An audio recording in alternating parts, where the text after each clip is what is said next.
प्रिय विद्यार्थियों, आज का जो हमारा ये वीडियो है ये मनु द्वारा स्थापित वर्ण व्यवस्था पर आधारित है और वर्ण व्यवस्था की विशेषता और वर्णों के दायित्व को इसमें विशेषतया अंकित किया गया है।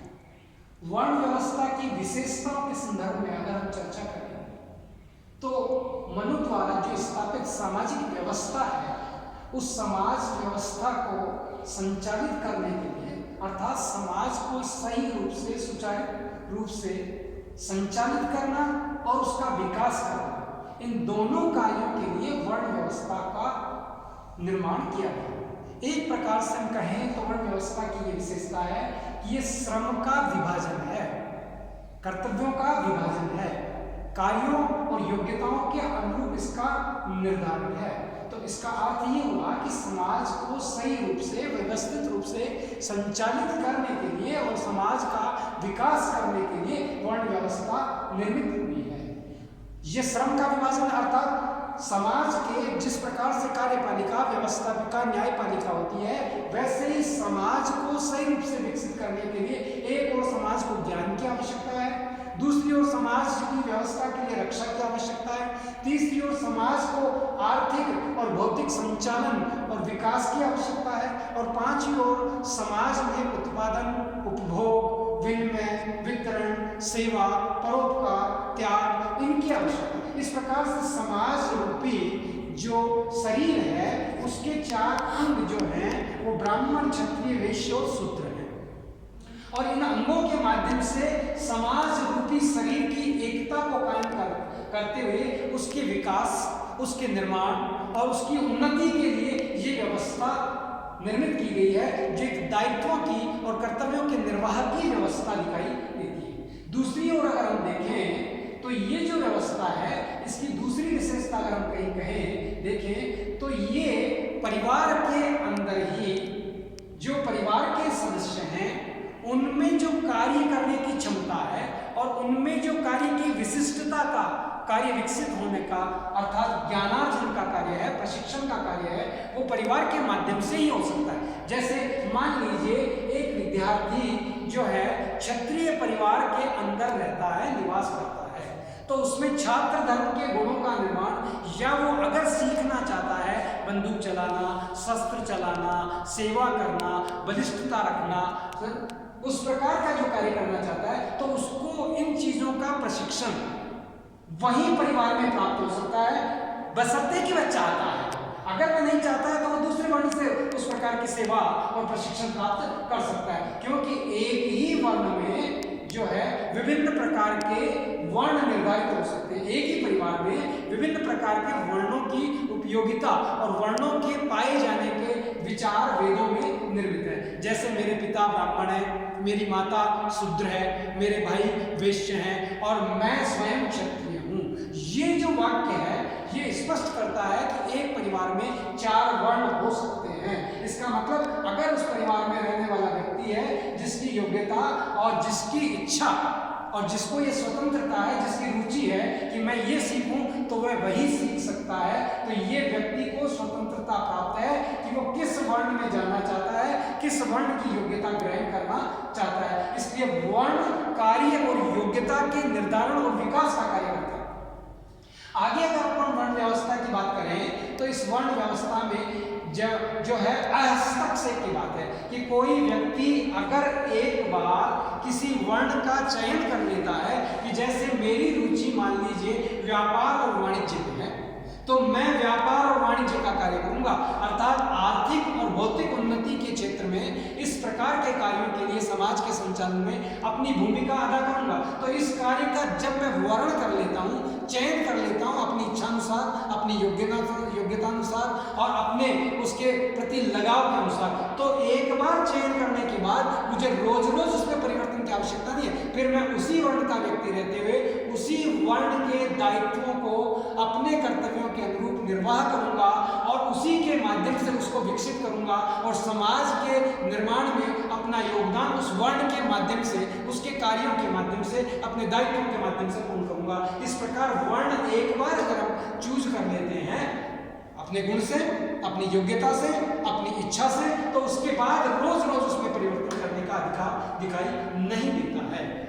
वर्णों में अर्थात हस्तक्षेप की बात यह दिखाई देती है कि एक वर्ण दूसरे वर्ण के कार्यों में हस्तक्षेप नहीं करेगा, अर्थात क्षत्रिय वैश्य के कार्यों में हस्तक्षेप नहीं करेगा, वैश्य ब्राह्मण के कार्यों में हस्तक्षेप नहीं करेगा और ब्राह्मण क्षत्रिय के कार्यों में हस्तक्षेप नहीं करेगा। इसका मतलब हर वर्ण अपने अपने कार्य और दायित्व का, अपने जो कर्तव्य धर्म है उसका निर्वाह नैतिकता से करता रहेगा। इसके पश्चात अगर हम बात करें तो यहाँ एक चीज और पाई जाती है कि ये जो वर्ण है ये सभी वर्ण समान हैं। यहाँ ब्राह्मण, क्षत्रिय, वैश्य और शूद्र ये कार्यों का विभाजन है, ये श्रम का विभाजन है, ये व्यवस्था का निर्माण है। यहाँ कोई ऊंचा और कोई नीचा नहीं है। ये नहीं कि ब्राह्मण तो श्रेष्ठ है और शूद्र जो है निकृष्ट है, ऐसा नहीं है, कहीं भी नहीं। क्योंकि बल्कि यहाँ तो मनुस्मृति के अध्याय 2 के श्लोक संख्या 155 में साफ शब्दों में लिखा गया है कि ब्राह्मण ज्ञान से श्रेष्ठ होता है और क्षत्रिय बल के कारण श्रेष्ठ है और वैश्य धन के कारण श्रेष्ठ है और शूद्र जो है वो सेवा धर्म के साथ साथ जन्म से ही श्रेष्ठ उत्पन्न होता है और वो श्रेष्ठ है, अर्थात उसकी श्रेष्ठता। इसका मतलब सभी की आवश्यकता है। ब्राह्मण कब श्रेष्ठ होगा? जब वो ज्ञानी होगा। अगर वो ज्ञानी नहीं है, अगर वो बुद्धिमान नहीं है, अगर वो विवेकशील नहीं है, अगर वो धर्म के अनुरूप आचरण नहीं करता है तो उसी किसी प्रकार का भी धन देने का निषेध किया गया है कि जो कुपात्र ब्राह्मण है उसे धन नहीं दिया जाना चाहिए। इसका मतलब क्या हुआ कि जो वर्ण है वो सभी वर्ण समान हैं।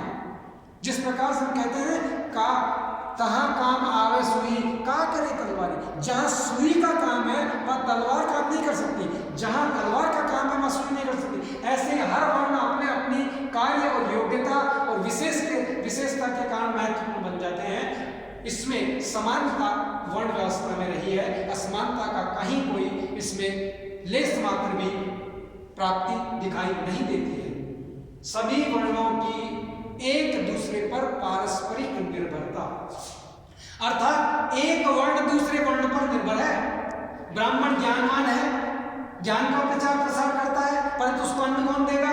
जो उत्पादन करेगा, तो वो उत्पादक पर निर्भर है, अर्थात शूद्र पर निर्भर है। और अगर कोई वस्तु का व्यापार वाणिज्य है, उसको वस्त्र चाहिए या अन्य चीज चाहिए तो वो वैश्य पर निर्भर करता है। अगर उसकी सुरक्षा चाहिए तो वो क्षत्रिय पर निर्भर करता है। इसका मतलब एक वर्ण दूसरे वर्ण पर निर्भर करता है और एक वर्ण दूसरे वर्ण के साथ रह करके ही, दूसरे वर्ण के सहयोग से ही आत्मनिर्भर बन सकता है। इसका मतलब प्रत्येक वर्ण जो है कोई भी उसमें से अलग नहीं है, असमान नहीं है, अनुपयोगी नहीं है, सभी उपयोगी हैं और एक दूसरे पे अंतः निर्भरता रखता है, एक दूसरे पर निर्भर करता है।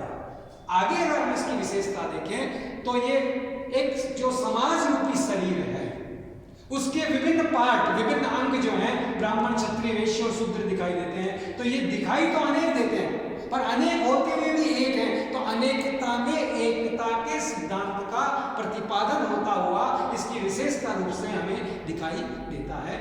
ऐसी इसकी वर्ण व्यवस्था की विशेषता। ये बात अलग है कि इस वर्ण व्यवस्था की विशेषता की सर्वाधिक आलोचना हुई है और इसकी आलोचना का दूसरे वीडियो में हम बात करेंगे।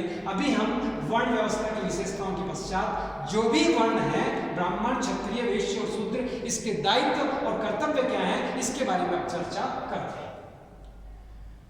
मनुस्मृति के अध्याय 1 के श्लोक संख्या 88 से 100 तक ब्राह्मण वर्ण पर विचार दिए गए हैं, विचार पाए जाते हैं। उनकी ये मान्यता है कि प्राणियों में सृष्टि पर जो है उनमें से प्राणी श्रेष्ठ है और प्राणियों में बुद्धिजीवी श्रेष्ठ है और बुद्धिजीवियों में मनुष्य श्रेष्ठ है और मनुष्यों में ब्राह्मण को श्रेष्ठ माना है और ब्राह्मणों में विद्वान को श्रेष्ठ माना गया है और विद्वानों में भी जो विद्वान होते हुए अपने कर्तव्यों की पालना करता है, अर्थात सिद्धांत और व्यवहार में एकता है, उसे श्रेष्ठ माना गया है। और उनमें भी जो अनुष्ठान करता है, यज्ञ करता है, हवन करता है, धर्म के अनुसार आचरण करता है, उसे श्रेष्ठ माना गया है। और अनुष्ठान श्रेष्ठ मानने के पश्चात भी जो ब्रह्म ज्ञानी है, जो ब्रह्म को जानता है, जो सभी प्रकार के मोह का त्याग कर चुका है, जिसमें किसी प्रकार का भेद, मान और अपमान, अगर उसका सम्मान होता है तो उसे विष समझे और अगर उसका अपमान होता है तो दूसरों को क्षमा करे। इस प्रकार के गुणों से युक्त व्यक्ति ब्राह्मण माना गया है। अर्थात ब्राह्मण का जो धर्म है वो वेद को धारण करता है, इसलिए उसे ब्रह्म शक्ति के रूप में विकसित माना गया है। ये कहा गया है कि वेद को धारण करता सृष्टि का स्वामी सशरीर वेद या शरीर रूपी धर्म जो है वो ब्राह्मण है। इसलिए धर्म की रक्षा ब्राह्मण का दायित्व है। दूसरी ओर वेद सम्मत व्यवहार करना ब्राह्मण का कर्तव्य है। वेदों का अध्ययन करना, उनका प्रचार प्रसार करना और उसके संदर्भ में व्याख्या और विवेचना करने का कार्य ब्राह्मण का है। इसके साथ ब्राह्मण का एक और दायित्व है, वो दायित्व है उच्च जो कोटि के चारित्रिक गुण हैं उन गुणों की अनुपालना के लिए समाज में आदर्श प्रस्तुत करना, अर्थात आलस्य रहित रहना, ज्ञानेंद्रियों से मुक्त रहना, ज्ञानेंद्रिय और कर्मेंद्रियों के अनुसार संयम रखना और इंद्रियों का निग्रह करना। अब प्रश्न यहाँ आ गया कि ज्ञानेंद्रिय और इंद्रिय कर्मेंद्रिय क्या है? तो अगर कर्मेंद्रिय की हम बात करें तो कर्म करने वाला है, जैसे कान है, आँख है, नाक है, जीभ है, गुदा है, चर्म है, लिंग है, हाथ है, पैर है, ये सब कर्मेंद्रियां कहलाती है। और ज्ञानेंद्रिय जिनके माध्यम से ज्ञान प्राप्त होता है, जैसे वाणी है, मन है, और इसके साथ मन और वाणी जो है ये एक ज्ञानेंद्रिय है, ज्ञान इनसे प्राप्त होता है। कान है, ये कर्मेंद्रियां ज्ञानेंद्रियां कहलाती है। तो ब्राह्मण का जो कर्तव्य है कर्मेंद्रिय और ज्ञानेंद्रियों के माध्यम से भी धर्म की रक्षा का कार्य करना है। उसका मूल उद्देश्य जो है उच्च आदर्शों को स्थापित करना, अर्थात धर्म रक्षक रक्षिते, धर्म की रक्षा करना, उच्च आदर्शों की स्थापना करना और अध्ययन करना, अध्यापन करना, वेदों का यज्ञ करना, यज्ञ कराना, दान लेना, दान देना, ज्ञान का प्रचार और प्रसार करना, ये ब्राह्मण के दायित्व है, ये ब्राह्मण के कर्तव्य हैं। इसलिए ये जो है मानवीय संवेग, मानव के मध्य जो संवेग आते हैं, जैसे मैंने कहा अभी ईर्ष्या है, द्वेष है, राग है, लगा, इन सब चीजों से अर्थात भौतिक वस्तुओं को भी तुच्छ समझते हुए उन्हें छोड़ देता है, वो उनका त्याग कर देता है और केवल मात्र ईश्वर आराधना में, ब्रह्म की प्राप्ति में अपना जीवन समर्पित करता है और समाज में धर्म की स्थापना में अपना सहयोग देता है। अन्य जो कार्य ब्राह्मण का दिखाई देता है वो परामर्शदाता का कार्य, और ये परामर्शदाता का कार्य कोई भी हो सकता है, परंतु ब्राह्मण विशिष्ट गुणों के कारण राजा को परामर्श देने का कार्य करता है। वो गुणों के कारण परामर्शदाता बनता है और राजा को वो गुण, वो परामर्श देता है जिससे समाज की, राज्य की, जनता की, स्वयं राजा की भलाई हो सके। ऐसे परामर्श देना ब्राह्मण का कार्य है। अगर कोई राजा निरंकुश हो जाता है या स्वेच्छाचारी बन जाता है या व्यभिचारी बन जाता है तो राजा उसे बुद्धि से, बल से, ज्ञान से, उसे अपने संदेश से, अपने विचारों से उसे प्रभावित करते हुए उसे नियंत्रित करने का कार्य करता है, जो एक प्रकार से बौद्धिक कार्य है। ये ब्राह्मण का कार्य है। और ब्राह्मण के महत्व की अगर हम बात करें तो उसका जो महत्व है वो उसके गुणों के कारण महत्व है, अन्य कारणों से महत्व नहीं है। जैसे वो आत्मानुशासन से जीवन यापन करता है, सात्विक रहता है, चारित्रिक सुदृढ़ता उसमें है, ज्ञान और विद्या का अर्जन करता है और 3 प्रकार से ब्राह्मण कार्य करता है। एक शिक्षक के रूप में कार्य करता है, एक पुजारी के रूप में कार्य करता है और एक राज दरबारी के रूप में कार्य करता हुआ दिखाई देता है। परंतु तप है, व्रत है और तप और व्रत के साथ साथ वो जो है सम्मान और सेवा, जिसको ईश्वरीय आराधना कहते हैं, उसके माध्यम से अपना जीवन और कार्यों का दायित्व निर्वाह करता है। इसलिए ब्राह्मण पृथ्वी पर श्रेष्ठ और ब्रह्मा का ज्येष्ठ पुत्र माना गया है और ज्येष्ठ की आज्ञा जब तक कि वो श्रेष्ठ है तब तक मानी जाएगी। अगर कोई ब्राह्मण है और वो मांसाहारी है, वो व्यभिचारी है, तो वो ब्राह्मण नहीं है। वर्ण के आधार पर उसे ब्राह्मण नहीं कहा जा सकता, उसे किसी प्रकार का दान दक्षिणा नहीं दी जा सकती। नेक्स्ट हम बात करें क्षत्रिय। मनुस्मृति के अध्याय 1 के जो है 89 श्लोक संख्या में साफ कहा गया है क्षत्रिय का मतलब अगर हम कहीं देखें तो जिस प्रकार ब्राह्मण ब्रह्म शक्ति का प्रतीक है, वैसे क्षत्रिय जो है छात्र शक्ति का प्रतीक है। और छात्र शक्ति का मतलब होता है से रक्षा, रक्षण, छत्र में रक्षण करना। तो ये प्रजा की रक्षा इसका पहला दायित्व है। और प्रजा और समाज और राष्ट्र, जिस राष्ट्र का वह खाता है, पीता है, जिसमें उसने जन्म लिया है, उसकी रक्षा करने का अगर कोई दायित्व है तो वो रक्षण का दायित्व जो उद्धारित करता है, क्षत्रिय वर्ण में जाता है, उस व्यक्ति का कार्य है कि वो प्रजा की रक्षा करे, समाज की रक्षा करे, शस्त्रों को धारण करे, स्वधर्म जो रक्षा का उसका धर्म है उसको पालना करे और उसकी पालना करवाए, अध्ययन करे, यज्ञ करे, बल का विस्तार करे और राज्य की श्रेष्ठता में अपना संपूर्ण जीवन न्योछावर कर दे। अर्थात समाज की रक्षा करना, यज्ञ करना, अध्ययन करना, प्रजा का रक्षण करना, विषय और आसक्ति का त्याग करते हुए, अपने अधिकारों का दुरुपयोग न करते हुए, अधिकार निषेध रोकते हुए, शस्त्र जो धारण करता है, प्राणी मात्र की जो रक्षा करता है, जो भौतिक और सामाजिक समृद्धि के कार्य में रक्षण का कार्य करता है, प्रत्येक वर्ण को स्वधर्म की पालना कराने में योगदान देता है, वह राजा क्षत्रिय वर्ण से संबंधित होता है, वह क्षत्रिय कहलाता है। तो ये क्षत्रिय के कर्तव्य है, जिसका अगर बेसिक कॉन्सेप्ट देखा जाए तो क्षत्रिय का मतलब है बल, और बल का मतलब है शौर्य, वीरता, साहस, और उसके शौर्य और वीरता और साहस के गुणों के अनुरूप समाज की सेवा करना, राष्ट्र की रक्षा करना। अगर उनका दुरुपयोग करता है तो क्षत्रिय नहीं। नेक्स्ट है वैश्य।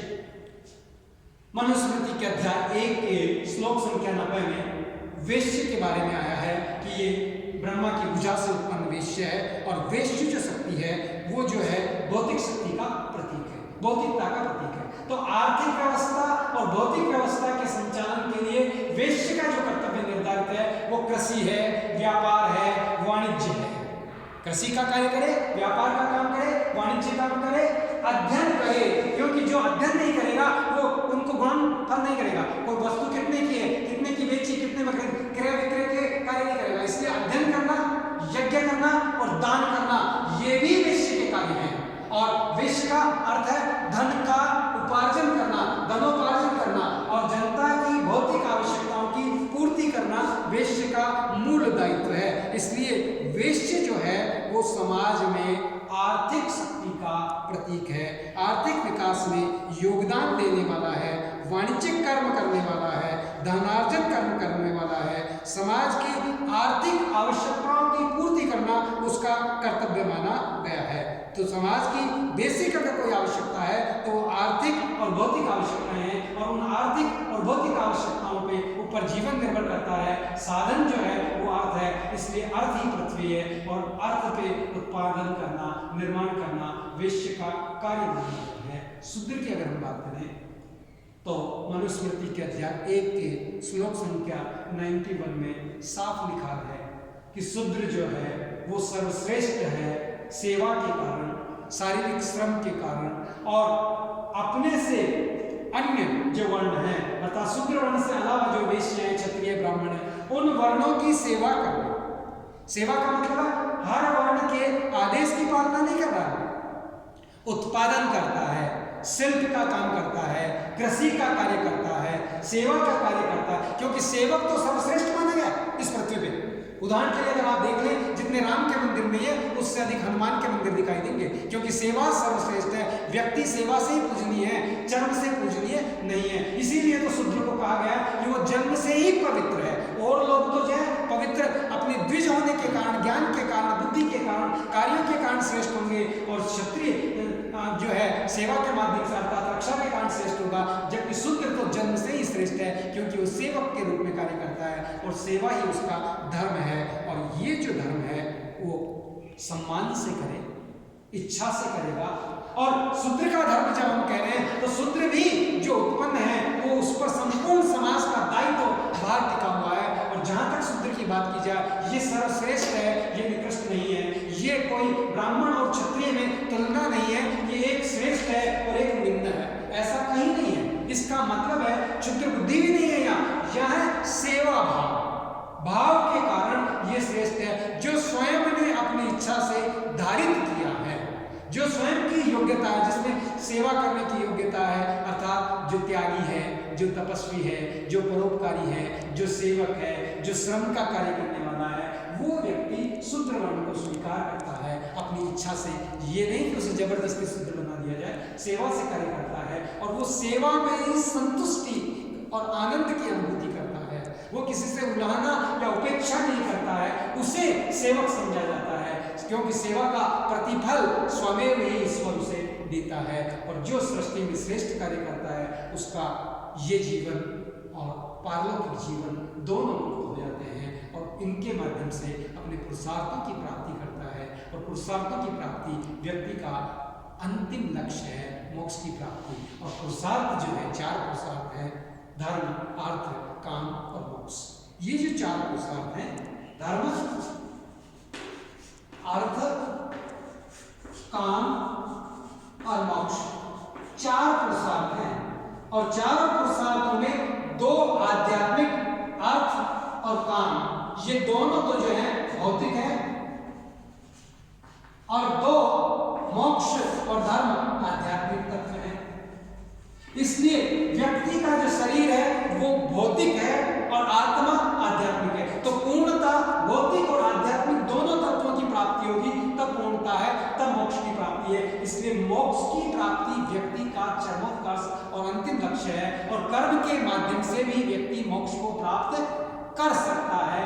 ऐसा मनुस्मृति का जो है लिखा हुआ संदेश दिखाई देता है, ज्ञान का संदेश माना जा सकता है। अगर इसकी हम आलोचनाएं करें तो मनुस्मृति की जो वर्ण व्यवस्था है उसकी विस्तृत आलोचनाएं हमें दिखाई देती है, और उन आलोचनाओं के संक्षेप में हम 10 पॉइंट्स की बात करते हैं, 5 पॉइंट में चर्चा करेंगे। पहली आलोचना का तो वो ये आधार देते हैं कि ये जो मनुस्मृति है ये समाज का जो विभाजन करती है, ये सामाजिक विभाजन 4 वर्णों में विभाजन है, ये मानव के मनोविज्ञान के अनुरूप नहीं है। हर व्यक्ति जो है कभी भी उसका मन बदल सकता है। आज मैं कृषि कर रहा हूँ, कल मैं सेवा का कार्य कर सकता हूँ, परसों मैं अध्ययन अध्यापन का काम कर सकता हूँ, तरसों में जो है व्यापार वाणिज्य का काम कर सकता हूँ, और अगर राष्ट्र पर आपत्ति आए तो मैं रक्षक का कार्य भी कर सकता हूँ। इसका मतलब क्या हुआ कि व्यक्ति की जो मनोवृत्ति है, व्यक्ति के जो भाव हैं वो परिवर्तनशील हैं। इसलिए एक वर्ण में डाल देना, उसे स्थायी कर देना, ये व्यवस्था वर्ण व्यवस्था में मानव के मनोविज्ञान के अनुरूप दिखाई नहीं देती है कि एक बार जिस वर्ण में आ गया, जिसने स्वीकार कर लिया, आजीवन वह उसी वर्ण के अनुरूप कर्तव्यों का निर्वाह करेगा। ये एक आलोचना का आधार बिंदु है। दूसरा, अगर हम आलोचना का आधार बिंदु देखें तो वो कहते हैं कि श्रम विभाजन जो किया गया है उसका आधार अभिज्ञानिक है। श्रम का विभाजन, जैसे एक को ज्ञान का कार्य क्षेत्र दे दिया, बौद्धिक कार्य दे दिया, एक को रक्षा का कार्य दे दिया, एक को है जो वाणिज्य का कार्य दे दिया, और एक को सेवा का कार्य दे दिया। ये जो विभाजन है, ज्ञान, रक्षा, वाणिज्य, सेवा अर्थात क्षुधा, ये जो चीजें हैं, ये विभाजन किसने किया और क्यों किया? तो विभाजन करता जो व्यक्ति है वो अपने हित में विभाजन कर देगा, स्वयं को सर्वश्रेष्ठ मानेगा, अपने आप को ज्ञानी और ब्राह्मण के रूप में स्वीकार कर लेगा, बाकी सबको वो बांटता जाएगा जो इसमें नाराज है या अन्य है, और उन वर्गों को जो है निम्न कोटि में डाल देगा। और ये जो वर्ण व्यवस्था है इसकी आलोचना का जो आधार है कि श्रम का सही विभाजन नहीं है, क्योंकि श्रम के आधार पर ही उसकी उच्चता, निम्नता और श्रेष्ठता स्थापित होती है।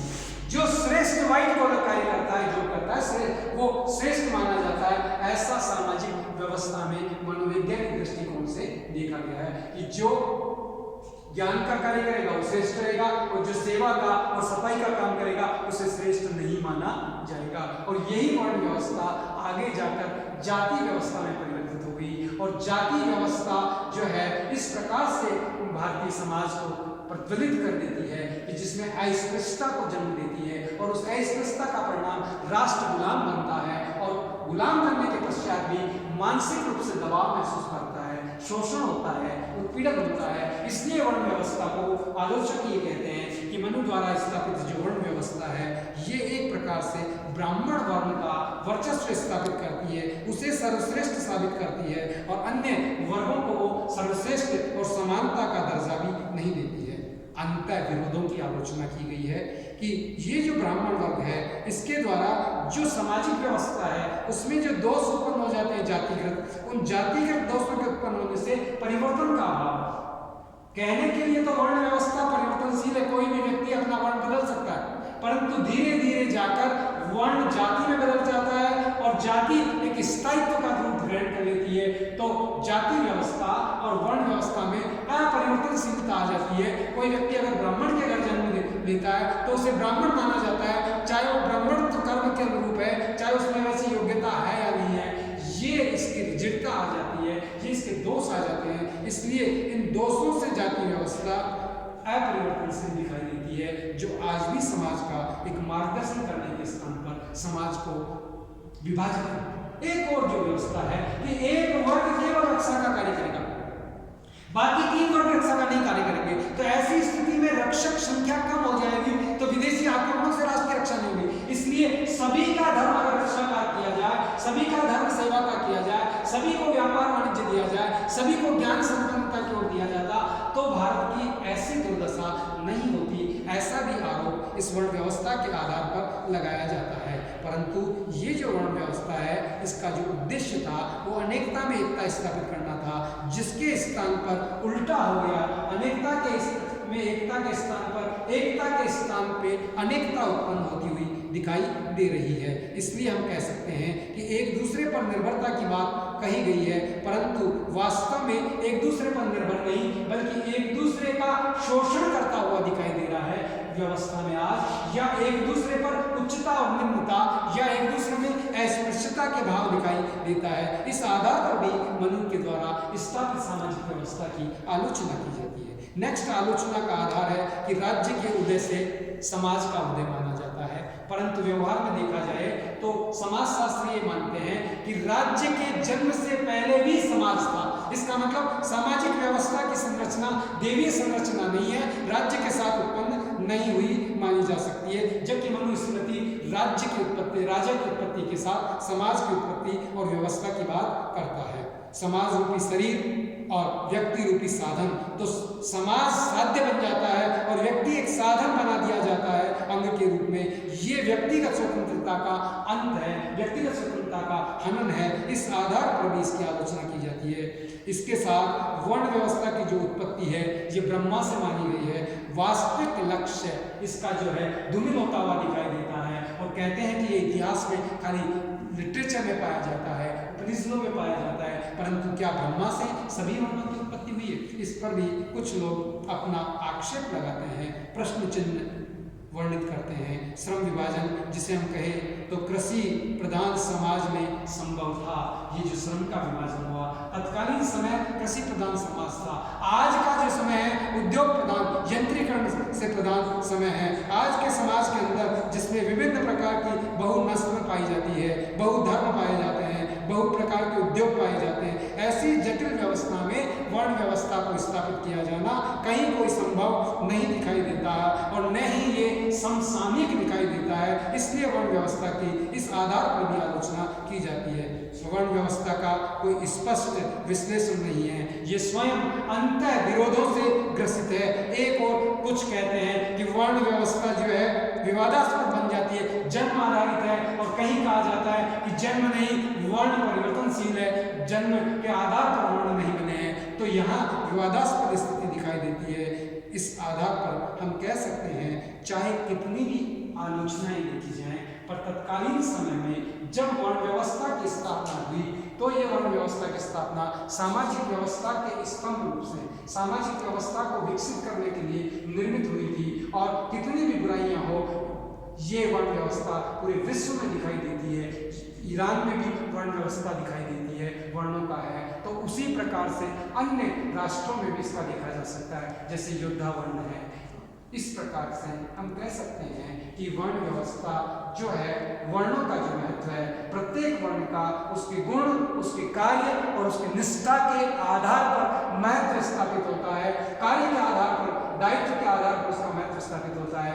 केवल मात्र जन्म के आधार पर व्यक्ति का महत्व स्थापित नहीं किया जाता है, क्योंकि जन्म से सभी व्यक्ति समान और शूद्र के रूप में उत्पन्न माने जाते हैं। इस प्रकार से अगर हम विश्लेषण करें तो मनुस्मृति भारतीय सभ्यता और भारतीय संस्कृति में एक प्रकार से सामाजिक व्यवस्था के उत्थान और निर्माण के लिए एक, जिसे हम विधि शास्त्र के रूप में कहें, के रूप में एक सर्वस्थापित पुस्तक के रूप में स्वीकार की जा सकती है। उसके द्वारा स्थापित धार्मिक जो मूल्य हैं उनमें आने वाली विकृतियों को छोड़ दिया जाए और तत्कालीन समय में जो वो लाभप्रद हैं, जो आज के युग रूप में संभावित हैं, संभव हैं, जिन्हें आज क्रियान्वित किया जा सकता है, जिनसे आज समाज विकसित हो सकता है, उन्हीं सिद्धांतों को स्वीकार किया जाए, अन्य सिद्धांतों को नकारा जा सकता है। तो अर्थात रिलेवेंस जो है आज के समय के परिप्रेक्ष्य की देख करके इस व्यवस्था को निर्मित करना संभव